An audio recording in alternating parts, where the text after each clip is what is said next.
Now that we've laid in our sound bites, let's go back and start adding some visual material to enhance these interviews.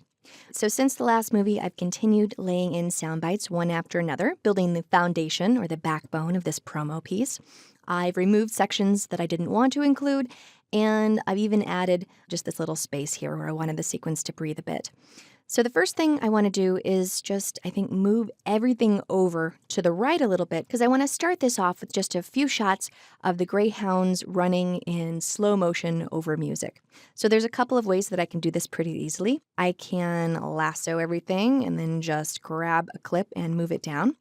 And that's fine for something this short, but let me undo that, Command-Z or Control-Z on a PC.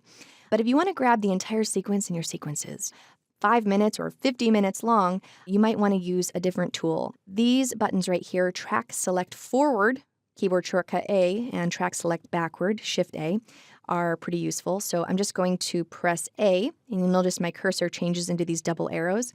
And now wherever I click, the clips become selected, and I can move that down. And when I'm done with that tool, I just immediately want to press V to get back to my selection tool here, just my general editing tool. All right, so I'll press V, we're back to it, and we're ready to go. All right, so what do I want to do first? I'm going to just click in the gray area of the timeline here to deselect all of those clips.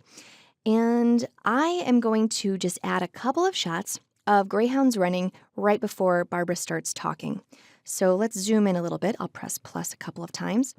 And you can come up to assets and then B-roll, and then really start to get to know your B-roll by going through your home stretch B-roll and looking at all of these dog shots, as well as your other B-roll bins. But to make things a little easier, I have put everything that I think you might use in this B-roll bin in the 2.5 bin. All right, so not too many shots in here, so it's a little bit more manageable. I'm going to twirl this down. And I want to start, I think, with this one right here, Mac Runs Slow-Mo. Okay? The slow-mo, by the way, is achieved in camera. It was shot at 96 frames per second, so this is true slow motion achieved in camera. I'm going to play this so you can see how smooth this is.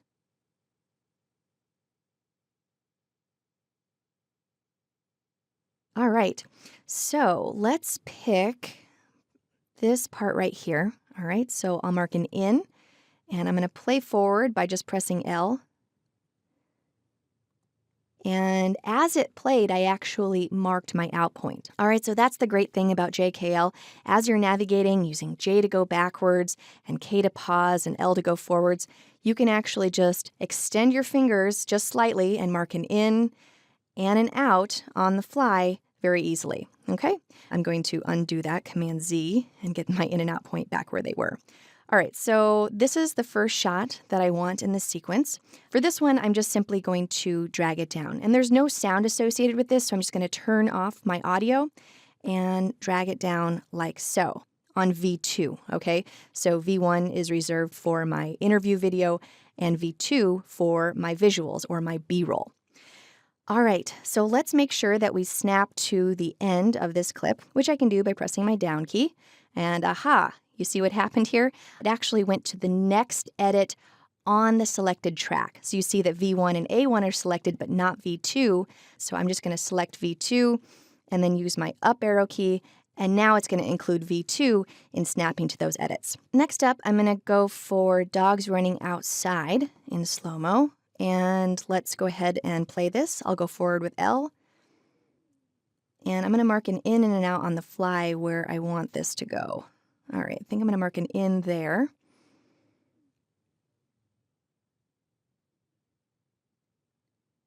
And I'll do an out there. Okay, so it's definitely going to go over the first part of Barbara speaking, but I think that's okay.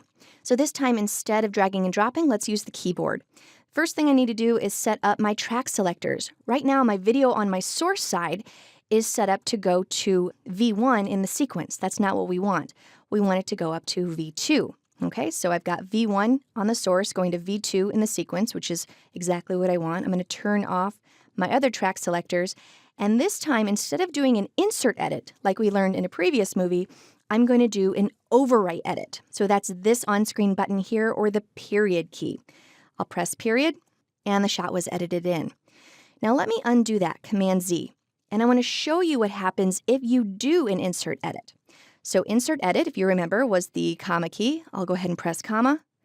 And you'll notice that it inserted this shot and moved everything else downstream. That's what insert edits do when we have sync locks on, which we'll discuss in a little bit. So let me undo that, Command Z. And again, we want to do an overwrite edit. That's the period key.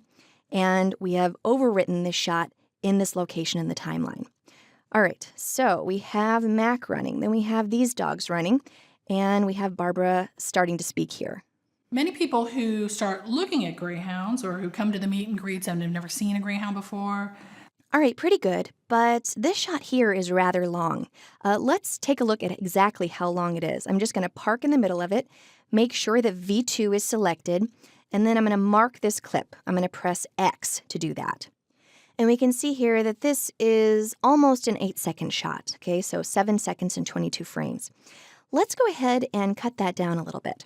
And the way I'm going to do that is to mark a portion within this clip and edit in a new shot. So I've got my in point here at the beginning. Let's go ahead and mark my out point just before she starts talking, about right there, okay?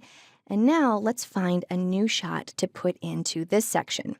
So I'm going to come to, I think, this one right here. Barbara throws Allie the ball in slow-mo.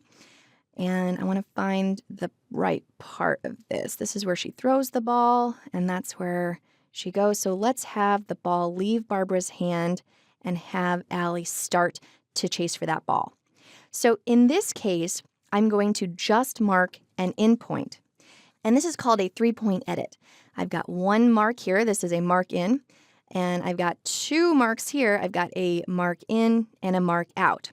And so basically what this is going to do is it's going to count the number of frames, and this is 3 seconds and 12 frames between my in and out point. And all this is going to do is it's going to take this in point and count forward 3 seconds and 12 frames to fill this space. Again, this is an overwrite edit, so I'm just going to select the source monitor and press period. Okay, and now we have this new shot in that marked duration. Many people who start looking at greyhounds or who come to... All right, so we've got our opening shots here. Let's move downstream because we do have Barbara speaking here, and I believe we have a jump cut that we're going to need to cover up. Easy these guys are. And people often think that they're going to be crazy lunatics because of their race dogs. All right, let's go ahead and find a shot of a very calm and docile greyhound. And I think I have one right here, a dog laying down at VPB, which is Ventura Pet Barn. And so here is our docile greyhound. I'll go ahead and grab that head movement. So I'm going to mark an in and an out there. And let's go ahead and have this straddle this edit here. So I'll put my playhead here. By the way, the playhead always acts as an in point, all right? Unless you have an in or an out point in the timeline. So let me just show you this. I'm going to mark an in point here in the timeline, and now I'm just going to move my playhead somewhere else, somewhere randomly down here. Now, when I perform an overwrite edit, because there's this in point down here, it trumps the playhead location. So I'm going to press period, and you'll see that it was edited exactly where I had my in point. So in this case, this is exactly what I wanted.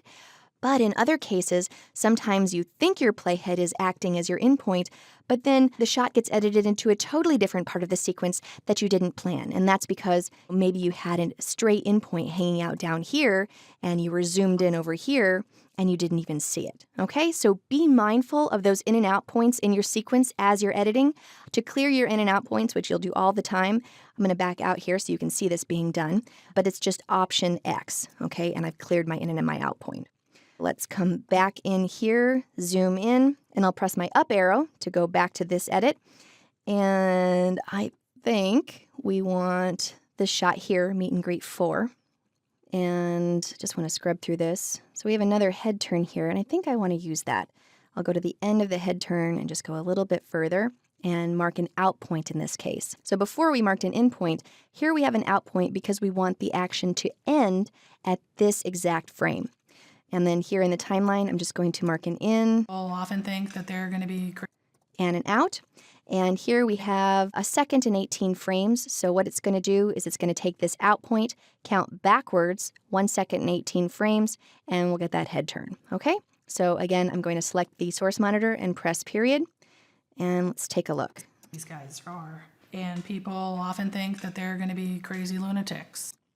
All right, so this again was a 3-point edit because we had an in and an out in the timeline and an out point here in the source monitor. It all depends on what part of the shot you want edited into the sequence. All right, so we are definitely coming along here. I'm going to continue going through editing like this, mostly with overwrite edits here on V2. I have a sequence where I have all of this done, this one right here. And you can, of course, play through this if you like. And once everything's laid in, we'll have the opportunity to refine it until it's perfect.